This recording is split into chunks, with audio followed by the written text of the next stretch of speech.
Hi ಎಲ್ರಿಗೂ ನಮಸ್ಕಾರ. Share market in Kannada ಚಾನೆಲ್ಗೆ ನಿಮಗೆ ಸ್ವಾಗತ. ಮಾರ್ಚ್ 3ರ ಮಾರ್ಕೆಟ್ ಅಪ್ಡೇಟ್ನ ಅಬ್ಸರ್ವ್ ಮಾಡೋದಾದ್ರೆ ಇವತ್ತು ಕೂಡ ಮಾರ್ಕೆಟ್ನಲ್ಲಿ ಸಾಕಷ್ಟು ವಾಲಟಾಲಿಟಿ ನೋಡೋದಕ್ಕೆ ಸಿಕ್ತು. ನಿಫ್ಟಿಯಲ್ಲಿ ಕೇವಲ 6 ಪಾಯಿಂಟ್ಗಳ ಅರೌಂಡಲ್ಲಿ ಕರೆಕ್ಷನ್ ನೋಡೋದಕ್ಕೆ ಸಿಗ್ತದೆ. ಸೆನ್ಸೆಕ್ಸ್ 112 ಪಾಯಿಂಟ್ಗಳಷ್ಟು ಇವತ್ತು ಕರೆಕ್ಟ್ ಆಯಿತು. ಬ್ಯಾಂಕ್ ನಿಫ್ಟಿನಲ್ಲಿ ಹೆಚ್ಚಿನ ಒಂದು ವೀಕ್ನೆಸ್ ಕಾಣಿಸಿದೆ. 230 ಪಾಯಿಂಟ್ಗಳ ಕರೆಕ್ಷನ್ ಬ್ಯಾಂಕ್ ನಿಫ್ಟಿಯಲ್ಲಿ ನೋಡೋದಕ್ಕೆ ಸಿಕ್ತು. ಮಾರ್ಕೆಟ್ನಲ್ಲಿ ಒಳ್ಳೆ ಒಂದು ಪಾಸಿಟಿವ್ ಓಪನಿಂಗ್ ನೋಡೋದಕ್ಕೆ ಸಿಕ್ಕಿತ್ತು. 22,200ರ ಮೇಲ್ಗಡೆ ನಿಫ್ಟಿ ಓಪನ್ ಆಯಿತು. ಬಟ್ ಹೈಯರ್ ಲೆವೆಲ್ಗಳಲ್ಲಿ ಸಸ್ಟೈನ್ ಆಗಲಿಲ್ಲ. ಮತ್ತೆ 22,000 ಲೆವೆಲ್ನವರೆಗೂ ನಿಫ್ಟಿ ಕರೆಕ್ಟ್ ಆಗಿತ್ತು. ಅಲ್ಲಿಂದ ಮತ್ತೆ ರಿಕವರಿ ನೋಡೋದಕ್ಕೆ ಸಿಕ್ಕಿದೆ. ಓವರ್ ಆಲ್ ಫ್ಲಾಟ್ ಆಗಿ ನಿಫ್ಟಿ ಕ್ಲೋಸಿಂಗ್ ಅನ್ನ ಕೊಟ್ಟಿದೆ. ಸೊ ವೀಕೆಂಡ್ ಅಲ್ಲಿ ಒಂದು ನ್ಯೂಸ್ ನೋಡೋದಕ್ಕೆ ಸಿಕ್ಕಿತ್ತು. SEBI X chief Madhavi Puri ಹಾಗೆಯೇ 3-4 ಅಫಿಷಿಯಲ್ಸ್ ಗಳ ಮೇಲೆ ಎಸಿಬಿ ಕೋರ್ಟ್ ನ ಕಡೆಯಿಂದ FIR ಫೈಲ್ ಮಾಡೋದಕ್ಕೆ ಆರ್ಡರ್ ಬಂದಿತ್ತು. ಇದರ ಅಗೇನ್ಸ್ಟ್ ಆಗಿ ಸೆಬಿ ಲೀಗಲ್ ಆಕ್ಷನ್ಸ್ ಗಳನ್ನ ತಗೋತೀವಿ ಅಂತ ಕೂಡ ಹೇಳಿದ್ರು. ಸೊ ಮುಂಬೈ ಹೈಕೋರ್ಟ್ ಅನ್ನ ರೀಚ್ ಔಟ್ ಮಾಡಿದರೆ ಮಾರ್ಚ್ 4ಕ್ಕೆ ಮುಂಬೈ ಹೈಕೋರ್ಟ್ ನಲ್ಲಿ ಇದರ ಬಗ್ಗೆ ಹಿಯರಿಂಗ್ ಇರುತ್ತೆ. ಹಾಗೆಯೇ ಮುಂಬೈ ಹೈಕೋರ್ಟ್ ಎಸಿಬಿ ಕೋರ್ಟ್ಗೆ ಆಲ್ರೆಡಿ ಆರ್ಡರ್ ನ ಕೂಡ ಪಾಸ್ ಮಾಡಿದರೆ ಮಾರ್ಚ್ 4ಕ್ಕೆ ಡಿಸ್ಕಷನ್ಸ್ ಆಗುವವರೆಗೂ ಯಾವುದೇ ರೀತಿಯಲ್ಲಿ FIR ಅನ್ನು ಫೈಲ್ ಮಾಡಬಾರ್ದು ಅಂತ. ಹಾಗೆ ರಿಪೋರ್ಟರ್ ಯಾರು ಈ ಒಂದು ಅಲಿಗೇಷನ್ಸ್ ಅನ್ನ ಮಾಡಿದ್ರು ಅವರು ಮಾರ್ಚ್ 4ಕ್ಕೆ ಹೈಕೋರ್ಟ್ಗೆ ಎಲ್ಲ ಪ್ರೂಫ್ ಅನ್ನು ಸಬ್ಮಿಟ್ ಮಾಡಬೇಕಾಗುತ್ತೆ. ಅದರ ಬೇಸಿಸ್ ಮೇಲೆ ಹೈಕೋರ್ಟ್ ನ ಕಡೆಯಿಂದ ಡಿಸಿಷನ್ಸ್ ಬರುತ್ತೆ. ಬಟ್ ಅಲ್ಲಿವರೆಗೂ FIR ಫೈಲ್ ಆಗೋದಿಲ್ಲ. ಸೊ ತುಂಬಾನೇ ಹೈ ಪ್ರೊಫೈಲ್ ಕೇಸ್ ಆಗಿರೋದ್ರಿಂದ ಆದಷ್ಟು ಬೇಗ ನಮಗೆ ಹಿಯರಿಂಗ್ ಕೂಡ ನೋಡೋದಕ್ಕೆ ಸಿಗ್ತದೆ. ಸೊ ಏನು ಅಲಿಗೇಷನ್ಸ್ ಗಳನ್ನ ಮೀಡಿಯಾ ರಿಪೋರ್ಟರ್ ಮಾಡಿದ್ರು ಅದರ ಬಗ್ಗೆ ಕರೆಕ್ಟ್ ಆದ ಪ್ರೂಫ್ ಅವರ ಬಳಿಯಲ್ಲಿ ಇದ್ರೆ ಖಂಡಿತವಾಗ್ಲೂ FIR ಫೈಲ್ ಆಗುತ್ತೆ. ಇಲ್ಲ ಅಂದ್ರೆ ಈ ಒಂದು ಕೇಸ್ನಿಂದ ಮಾಧವಿ ಪುರಿ ಅವರಿಗೆ ರಿಲೀಫ್ ಸಿಗುವಂತ ಚಾನ್ಸಸ್ ಇರುತ್ತೆ. ನೋಡ್ಬೇಕಾಗತ್ತೆ ನಾಳೆ ಒಂದು ಕ್ಲಿಯರ್ ಗೈಡೆನ್ಸ್ ನಮಗೆ ನೋಡೋದಕ್ಕೆ ಸಿಗುತ್ತೆ. ಹಾಗೆ ನಿಫ್ಟಿಯ ಟಾಪ್ ಗೇನರ್ಸ್ ಮತ್ತು ಲೂಸರ್ಸ್ ಅನ್ನು ಅಬ್ಸರ್ವ್ ಮಾಡಿದಾಗ BL ಇವತ್ತು ಟಾಪ್ ಗೇನರ್ ಆಗಿತ್ತು. ಸೊ ಸಾಕಷ್ಟು ಸೆಕ್ಟರ್ನ ಸ್ಟಾಕ್ಗಳಲ್ಲಿ ಇವತ್ತು ಸ್ವಲ್ಪ ರಿಕವರಿ ನೋಡೋದಕ್ಕೆ ಸಿಕ್ಕಿದೆ. ಕೆಲವೊಂದಿಷ್ಟು ಡಿಫೆನ್ಸ್ ಸೆಕ್ಟರ್ನ ಸ್ಟಾಕ್ಗಳಲ್ಲಿ ಸಾಕಷ್ಟು ವೀಕ್ನೆಸ್ ನೋಡೋದಕ್ಕೆ ಸಿಕ್ಕಿತ್ತು. ಸ್ವಲ್ಪ ಸ್ಟಾಕ್ಗಳು ಇವತ್ತು ರಿಕವರ್ ಆಗಿದೆ. ಹಾಗೆ PSU ಸೆಕ್ಟರ್ನ ಸ್ಟಾಕ್ಗಳ ಮಾರ್ಕೆಟ್ ಕ್ಯಾಪ್ನಲ್ಲಿ ಸಾಕಷ್ಟು ಫಾಲ್ ನೋಡೋದಕ್ಕೆ ಸಿಗ್ತದೆ. 17.77% PSU ಸೆಕ್ಟರ್ನ market cap over all BSE market ಕ್ಯಾಪ್ನಲ್ಲಿ ನಮಗೆ ನೋಡೋದಕ್ಕೆ ಸಿಕ್ತಿತ್ತು. ಮೇ 2024ರಲ್ಲಿ ಈ ಒಂದು ಡೇಟಾ ನೋಡೋದಕ್ಕೆ ಸಿಕ್ಕಿತ್ತು. ಬಟ್ ಈಗ ಓವರ್ ಆಲ್ BSEಯಲ್ಲಿ 14.61% ಮಾರ್ಕೆಟ್ ಕ್ಯಾಪ್ ಮಾತ್ರ PSU ಕಂಪನಿಗಳ ಮಾರ್ಕೆಟ್ ಕ್ಯಾಪ್ ಆಗಿದೆ. PSU ಸೆಕ್ಟರ್ನ ಸ್ಟಾಕ್ಗಳು ತುಂಬಾನೇ ಓವರ್ ವ್ಯಾಲ್ಯೂಡ್ ಆಗಿತ್ತು. ಹಾಗೆ ತುಂಬಾನೇ ಎಕ್ಸ್ಪೆಕ್ಟೇಷನ್ ನಿಂದ ಈ ಒಂದು ಸ್ಟಾಕ್ಗಳಲ್ಲಿ ಎಲ್ಲರೂ ಕೂಡ ಇನ್ವೆಸ್ಟ್ಮೆಂಟ್ ಅನ್ನು ಮಾಡಿದ್ರು. ಸ್ಟಾಕ್ಸ್ ತುಂಬಾನೇ ರನ್ ಕೂಡ ಆಗಿತ್ತು. ಕ್ವಾರ್ಟರ್ 3ನಲ್ಲಿ ಪ್ರಾಫಿಟ್ಸ್ ಎಕ್ಸ್ಪೆಕ್ಟೇಷನ್ ರೀತಿಯಲ್ಲಿ ಬರಲಿಲ್ಲ. ಹಾಗೆ ಮಾರ್ಕೆಟ್ನಲ್ಲಿ ಕೂಡ ಓವರ್ ಆಲ್ ವೀಕ್ನೆಸ್ ಇರೋದ್ರಿಂದ ಎಲ್ಲರೂ ಕೂಡ ಪ್ರಾಫಿಟ್ಸ್ ಅನ್ನ ತಗೋತಿದ್ದಾರೆ. ಆದ್ರಿಂದ PSU ಸ್ಟಾಕ್ಗಳಲ್ಲಿ ವೀಕ್ನೆಸ್ ನೋಡೋದಕ್ಕೆ ಸಿಗ್ತದೆ. ಸೊ PSU ಸ್ಟಾಕ್ಸ್ ಆಗಿರ್ಬೋದು, ಡಿಫೆನ್ಸ್ ಸೆಕ್ಟರ್ ಆಗಿರ್ಬೋದು, ಗೌರ್ಮೆಂಟ್ನ ಬ್ಯಾಕಿಂಗ್ ಇದೆ. ಆರ್ಡರ್ಸ್ಗಳು ಕೂಡ ಸ್ಟ್ರಾಂಗ್ ಆಗಿ ಕಾಣಿಸುತ್ತೆ. ಪಾನಿಕ್ ಆಗುವಂಥ ಅವಶ್ಯಕತೆ ಇಲ್ಲ. ಸೊ ಸಾಕಷ್ಟು ಜನ ಪ್ರಾಫಿಟ್ಸ್ಗಳನ್ನು ತಗೋತಿದ್ದಾರೆ. ಪ್ರಾಫಿಟ್ಸ್ನಲ್ಲಿದ್ದರೆ ಖಂಡಿತವಾಗ್ಲೂ ಪ್ರಾಫಿಟ್ಸನ್ನು ತಗೋಬೋದು. ಬಟ್ ಹೈಯರ್ ಲೆವೆಲ್ಗಳಲ್ಲಿ ಎಂಟರ್ ಆಗಿದ್ರೆ ಲಾಸ್ ಬುಕ್ ಮಾಡುವಂಥ ಅವಶ್ಯಕತೆ ಇರೋದಿಲ್ಲ. ಸೊ ಈ ಸ್ಟಾಕ್ಗಳು ಮತ್ತೆ ರಿಕವರ್ ಆಗುವಂಥ ಚಾನ್ಸಸ್ ಇರುತ್ತೆ. ಸೊ ಡೇಟಾ ಅಬ್ಸರ್ವ್ ಮಾಡೋದಾದ್ರೆ 103 PSU ಕಂಪನಿಗಳು ಮಾರ್ಕೆಟ್ನಲ್ಲಿ ಲಿಸ್ಟ್ ಆಗಿದೆ. ಅದರಲ್ಲಿ 7 ಕಂಪನಿಗಳ ಮಾರ್ಕೆಟ್ ಕ್ಯಾಪ್ 60% ಫಾಲ್ ಆಗಿದೆ. ಸೊ ಈ ಕಂಪನಿಗಳು 52 ವೀಕ್ ಹೈ ಲೆವೆಲ್ಸ್ ಹತ್ರ ಟ್ರೇಡ್ ಆಗ್ತಿತ್ತು. ಆ ಲೆವೆಲ್ನಿಂದ ಸಾಕಷ್ಟು ವೀಕ್ನೆಸ್ ನೋಡೋದಕ್ಕೆ ಸಿಕ್ಕಿದೆ.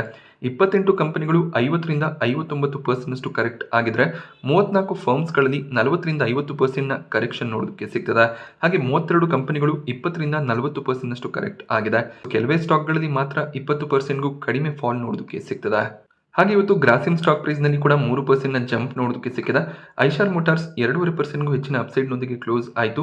ಐಶರ್ ಮೋಟಾರ್ಸ್ ವೀಕೆಂಡ್ ನಲ್ಲಿ ಒಳ್ಳೆ ಒಂದು ಸೇಲ್ಸ್ ಡೇಟಾವನ್ನು ಡಿಕ್ಲೇರ್ ಮಾಡಿದ್ರು. Royal Enfield sales year on year 19% increase ಆಗಿತ್ತು. ಆ ನ್ಯೂಸ್ ನಿಂದ ಸ್ಟಾಕ್ ಪ್ರೈಸ್ ನಲ್ಲಿ ಜಂಪ್ ನೋಡೋದಕ್ಕೆ ಸಿಕ್ಕಿದೆ.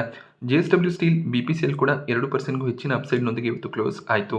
ಟಾಪ್ ಲೂಸರ್ಸ್ ಲಿಸ್ಟ್ ನಲ್ಲಿ ಕೋಲ್ ಇಂಡಿಯಾ ನೋಡೋದಕ್ಕೆ ಸಿಕ್ಕಿದೆ. 2.5% ಕರೆಕ್ಷನ್ ಕೋಲ್ ಇಂಡಿಯಾದಲ್ಲಿ ನೋಡೋದಕ್ಕೆ ಸಿಕ್ತು. ಕೋಲ್ ಇಂಡಿಯಾ ಕೂಡ ಅಷ್ಟೇ ಆಲ್ ಟೈಮ್ ಹೈ ಲೆವೆಲ್ಸ್ ನಿಂದ ಸಾಕಷ್ಟು ಕರೆಕ್ಟ್ ಆಗ್ತದೆ.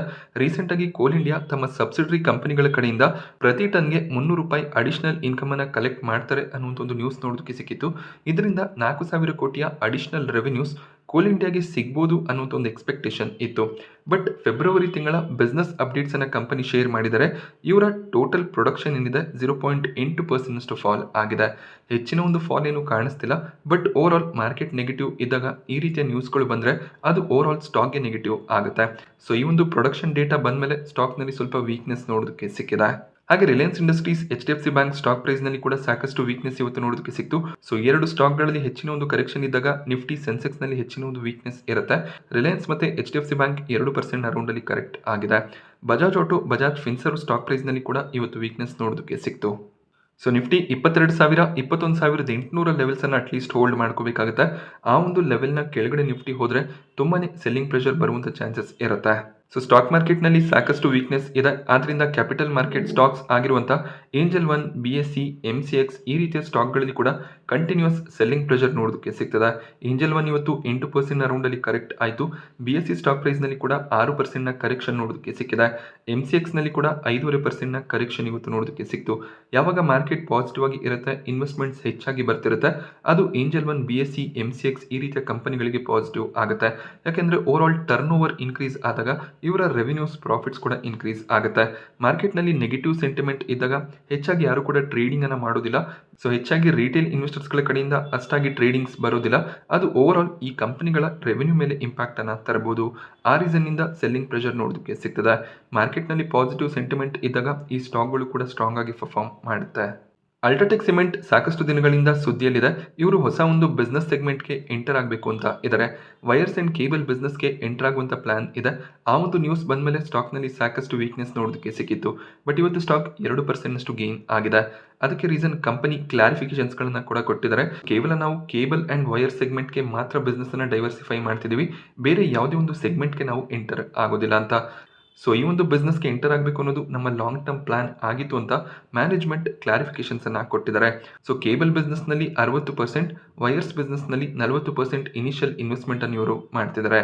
ಹಾಗೆ ಕೆಲವೊಂದಿಷ್ಟು ಬ್ರೋಕರೇಜ್ಗಳ ಕಡೆಯಿಂದ ಟಾರ್ಗೆಟ್ಸ್ ಕೂಡ ನೋಡೋದಕ್ಕೆ ಸಿಕ್ತು. ಡ್ಯಾಮ್ ಕ್ಯಾಪಿಟಲ್ 12,550 ಟಾರ್ಗೆಟ್ ಪ್ರೈಸ್ ಅನ್ನು ಕೊಟ್ಟು ಸ್ಟ್ರಾಂಗ್ ಬೈ ಕಾಲ್ ಅನ್ನು ಕೊಡ್ತಾ ಇದ್ದಾರೆ. ಜೆಫ್ರೀಸ್ನ ಕಡೆಯಿಂದ ಕೂಡ ಬೈ ರೆಕಮೆಂಡೇಶನ್ ಇದೆ. 13,265 ಟಾರ್ಗೆಟ್ ಪ್ರೈಸ್ ನೋಡೋದಕ್ಕೆ ಸಿಗುತ್ತೆ. ನೋವಮಾ ಹೋಲ್ಡ್ ರೇಟಿಂಗ್ ಅನ್ನು ಕೊಟ್ಟಿದ್ದು 11,574 ಟಾರ್ಗೆಟ್ ಪ್ರೈಸ್ ಅನ್ನು ಕೊಟ್ಟಿದ್ದಾರೆ. ಸೊ ಬ್ರೋಕರೇಜ್ಗಳು ಇನ್ನೂ ಕೂಡ ಅಲ್ಟ್ರಾಟೆಕ್ ಸಿಮೆಂಟ್ನಲ್ಲಿ ಬುಲಿಶ್ ರೆಕಮೆಂಡೇಶನ್ಸ್ಗಳನ್ನು ಕೊಡ್ತಿದ್ದಾರೆ. ಅಲ್ಟ್ರಾಟೆಕ್ ಸಿಮೆಂಟ್ ಈಗ 10,000 ಅರೌಂಡಲ್ಲಿ ಟ್ರೇಡ್ ಆಗ್ತದೆ. ಈ ಲೆವೆಲ್ನಿಂದ ಕೂಡ ಪಾಸಿಟಿವ್ ಸೆಂಟಿಮೆಂಟ್ನ ಎಕ್ಸ್ಪೆಕ್ಟೇಷನ್ ಇರುತ್ತೆ ಅನ್ನೋದು ಬ್ರೋಕರೇಜ್ಗಳ ವ್ಯೂ ಆಗಿರುತ್ತೆ. So UltraTech Cement wires and cable ಬಿಸ್ನೆಸ್ಗೆ ಎಂಟರ್ ಆಗ್ತಾರೆ ಅನ್ನುವಂಥ ಒಂದು ನ್ಯೂಸ್ನಿಂದ ಕೇಬಲ್ ಆ್ಯಂಡ್ ವೈರ್ಸ್ ಸ್ಟಾಕ್ಗಳಲ್ಲಿ ಸಾಕಷ್ಟು ವೀಕ್ನೆಸ್ ನೋಡೋದಕ್ಕೆ ಸಿಕ್ಕಿತ್ತು. ಬಟ್ ಇವತ್ತು Polycab India, Havells, KI Industries ಸ್ವಲ್ಪ ರಿಕವರ್ ಆಗಿದೆ. ಈ ಸ್ಟಾಕ್ಗಳನ್ನು ಕೂಡ ಬ್ರೋಕರೇಜ್ಗಳು ಕವರ್ ಮಾಡಿದರೆ. ಎಸ್ಪೆಷಲಿ UBSನ ಕಡೆಯಿಂದ ಟಾರ್ಗೆಟ್ಸ್ ನೋಡೋದಕ್ಕೆ ಸಿಗ್ತದೆ. KI ಇಂಡಸ್ಟ್ರೀಸ್ನಲ್ಲಿ 5,000 ಟಾರ್ಗೆಟ್ ಪ್ರೈಸನ್ನು ಅವರು ಕೊಡ್ತಿದ್ದಾರೆ. ಬಟ್ ಈ ಮುಂಚೆ 5,700 ಟಾರ್ಗೆಟ್ ಪ್ರೈಸ್ ಇತ್ತು. ಪಾಲಿಕ್ಯಾಬ್ನಲ್ಲಿ ಕೂಡ ಅಷ್ಟೇ 9,000 ಇದ್ದಂಥ ಟಾರ್ಗೆಟ್ ಪ್ರೈಸನ್ನು 7,700ಕ್ಕೆ ಇಳಿಸ್ತಾ ಇದ್ದಾರೆ. ಹಾಗೆ ಜೆಫ್ರೀಸ್ ಕೂಡ ಅಷ್ಟೇ ಪಾಲಿಕ್ಯಾಬ್ನಲ್ಲಿ 6,485 ಟಾರ್ಗೆಟ್ ಪ್ರೈಸನ್ನು ಕೊಡ್ತಾ ಇದ್ದಾರೆ. ಇಲ್ಲೂ ಕೂಡ ಅಷ್ಟೇ ಟಾರ್ಗೆಟ್ ಕಟ್ ಆಗ್ತಿರೋದು ಕಾಣಿಸ್ತಿದೆ. ಬಟ್ ಈಗ ಪಾಲಿಕ್ಯಾಬ್ 4,800 ಅರೌಂಡಲ್ಲಿ ಟ್ರೇಡ್ ಆಗ್ತಿದೆ. ಈ ಲೆವೆಲ್ನಲ್ಲಿ ಒಳ್ಳೆ ಒಂದು ವ್ಯಾಲ್ಯೂಷನಲ್ಲಿ ಪಾಲಿಕ್ಯಾಬ್ ಅವೈಲೇಬಲ್ ಇದೆ ಅನ್ನೋದು ಬ್ರೋಕರೇಜ್ಗಳ ವ್ಯೂ ಆಗಿರುತ್ತೆ. ಸೊ ಪೇಟಿಎಂ ಸ್ಟಾಕ್ ಪ್ರೈಸ್ನಲ್ಲಿ ಬೆಳಿಗ್ಗೆ ಸಾಕಷ್ಟು ವೀಕ್ನೆಸ್ ಕಾಣಿಸಿತ್ತು. ಬಟ್ ಅದಾದಮೇಲೆ ಸ್ಟಾಕ್ ರಿಕವರ್ ಆಗಿದೆ. ಪೇಟಿಎಂಗೆ ED ಕಡೆಯಿಂದ ಎನ್ಫೋರ್ಸ್ಮೆಂಟ್ ಡೈರೆಕ್ಟರೇಟ್ ಕಡೆಯಿಂದ ಒಂದು ನೋಟಿಸ್ ಬಂದಿದೆ. 2015ರಿಂದ 19ರಲ್ಲಿ 2 ಸಬ್ಸಿಡರಿ ಕಂಪನಿಗಳನ್ನು ಇವರು ಅಕ್ವೈರ್ ಮಾಡಿಕೊಂಡಿದ್ರು. ಸೊ ಅದರಲ್ಲಿ ಕೆಲವೊಂದಿಷ್ಟು ವೈಲೇಷನ್ಸ್ ಆಗಿದೆ ಅನ್ನೋದು ED ಕಡೆಯಿಂದ ಬಂದಿರುವಂಥ ಒಂದು ನೋಟಿಸ್ ಆಗಿದೆ.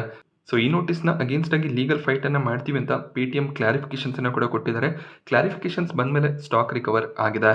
ಸೊ ರೈಲ್ಟೆಲ್ ಸ್ಟಾಕ್ ಪ್ರೈಸ್ನಲ್ಲಿ ಕೂಡ ಹೈಯರ್ ಲೆವೆಲ್ನಿಂದ ಸಾಕಷ್ಟು ಕರೆಕ್ಷನ್ ನೋಡೋದಕ್ಕೆ ಸಿಕ್ಕಿದೆ. ಕಂಪನಿಗೆ ಮಧ್ಯಪ್ರದೇಶ್ ಸ್ಟೇಟ್ ಎಲೆಕ್ಟ್ರಾನಿಕ್ಸ್ ಡೆವಲಪ್ಮೆಂಟ್ನ ಕಡೆಯಿಂದ 37 ಕೋಟಿಯ ಆರ್ಡರ್ ಸಿಕ್ಕಿದೆ. ಸಾಕಷ್ಟು ಆರ್ಡರ್ಗಳನ್ನು ಕಂಪನಿ ಪಡ್ಕೋತಿದ್ದಾರೆ. ಬಟ್ ಈ ಒಂದು ನ್ಯೂಸ್ನಿಂದ ಸ್ಟಾಕ್ನಲ್ಲಿ ಹೆಚ್ಚಿನ ಒಂದು ಮೊಮೆಂಟಮ್ ಇವತ್ತು ನೋಡೋದಕ್ಕೆ ಸಿಗಲಿಲ್ಲ. TVS ಮೋಟಾರ್ಸ್ ಸ್ಟಾಕ್ ಪ್ರೈಸ್ನಲ್ಲಿ 5% ಜಂಪ್ ನೋಡೋದಕ್ಕೆ ಸಿಕ್ತು. TVS ಮೋಟಾರ್ಸ್ನ 2 ವೀಲರ್ ಸೇಲ್ಸ್ ಕೂಡ 10% ಇಯರ್ ಆನ್ ಇಯರ್ ಇನ್ಕ್ರೀಸ್ ಆಗಿದೆ. ಒಳ್ಳೆ ಒಂದು ಸೇಲ್ಸ್ ಡೇಟಾ ಬಂದಿದ್ದರಿಂದ ಸ್ಟಾಕ್ ಇವತ್ತು ಗೇನ್ ಆಗಿದೆ. ಆಸ್ಟ್ರಾಜೆನೆಕಾ ಫಾರ್ಮಾ ಸ್ಟಾಕ್ ಪ್ರೈಸ್ನಲ್ಲಿ ಕೂಡ 3% ಅರೌಂಡಲ್ಲಿ ಜಂಪ್ ನೋಡೋದಕ್ಕೆ ಸಿಕ್ತು. ಸೊ ಕ್ಯಾನ್ಸರ್ ಟ್ರೀಟ್ಮೆಂಟ್ ರಿಲೇಟೆಡ್ ಇವರೊಂದು ಡ್ರಗ್ ಅನ್ನು ಕಂಡುಹಿಡಿದಿದ್ರು. ಅದಕ್ಕೆ ಈಗ ರೆಗ್ಯುಲೇಟರಿ ಅಪ್ರೂವಲ್ ಸಿಕ್ಕಿದೆ. ಲಿವರ್ ಕ್ಯಾನ್ಸರ್ ಟ್ರೀಟ್ಮೆಂಟ್ನಲ್ಲಿ ಈ ಒಂದು ಡ್ರಗ್ ಅನ್ನು ಬಳಸಬಹುದು ಅಂತ ರೆಗ್ಯುಲೇಟರಿ ಅಪ್ರೂವಲ್ ಸಿಕ್ಕಿರೋದು ಕಂಪನಿಗೆ ಪಾಸಿಟಿವ್ ಆಗಿದೆ. L&T ಸ್ಟಾಕ್ ಪ್ರೈಸ್ನಲ್ಲಿ ಕೂಡ ಪಾಸಿಟಿವ್ ಸೆಂಟಿಮೆಂಟ್ ಇವತ್ತು ನೋಡೋದಕ್ಕೆ ಸಿಕ್ತು.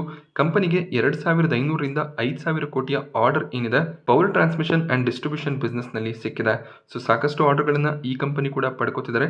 ಬಟ್ ಈ ಸ್ಟಾಕ್ನಲ್ಲಿ ಕೂಡ ಸಾಕಷ್ಟು ವೀಕ್ನೆಸ್ ನೋಡೋದಕ್ಕೆ ಸಿಕ್ಕಿದೆ. L&T ಲಾಂಗ್ ಟರ್ಮ್ಗೆ ಒಳ್ಳೆ ಒಂದು ಬೆಟ್ ಆಗುತ್ತೆ. ಸಾಕಷ್ಟು ಆರ್ಡರ್ಗಳನ್ನು ಕಂಪನಿ ಪಡ್ಕೋತಿದ್ದಾರೆ. ಹಾಗೆ ಇವರ ಆರ್ಡರ್ ಬುಕ್ ಕೂಡ ಸ್ಟ್ರಾಂಗ್ ಆಗಿ ಕಾಣಿಸುತ್ತೆ. 1 ಲಕ್ಷ ಕೋಟಿ ಅರೌಂಡಲ್ಲಿ ಆರ್ಡರ್ ಬುಕ್ ಹೊಂದಿರುವಂಥ ಕಂಪನಿ ಆಗಿರ್ತಾರೆ. ಸೊ ಗ್ರಾನ್ಯೂಲ್ ಸ್ಟಾಕ್ ಪ್ರೈಸ್ನಲ್ಲಿ ಕೂಡ 2% ಜಂಪ್ ನೋಡೋದಕ್ಕೆ ಸಿಗ್ತದೆ.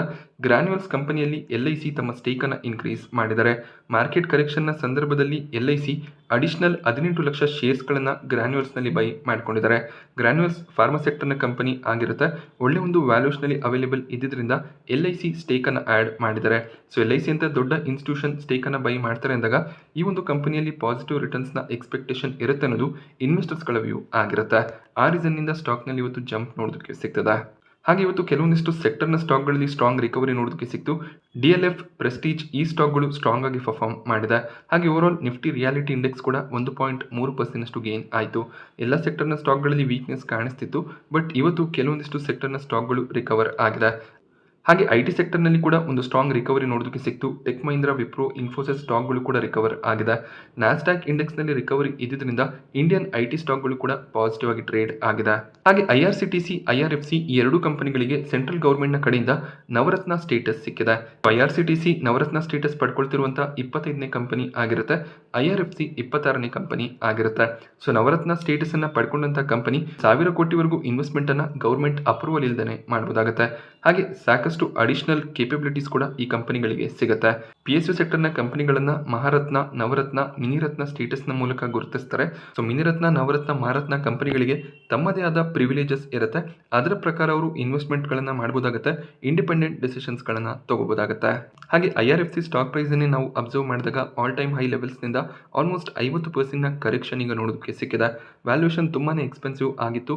ರೈಲ್ವೆ ಸೆಕ್ಟರ್ನಲ್ಲಿ ಗೌರ್ಮೆಂಟ್ನ ಇನ್ವೆಸ್ಟ್ಮೆಂಟ್ನ ರೀಸನ್ನಿಂದ ಈ ಸೆಕ್ಟರ್ನ ಸ್ಟಾಕ್ಗಳು ತುಂಬಾನೇ ಗೇನ್ ಆಗಿತ್ತು.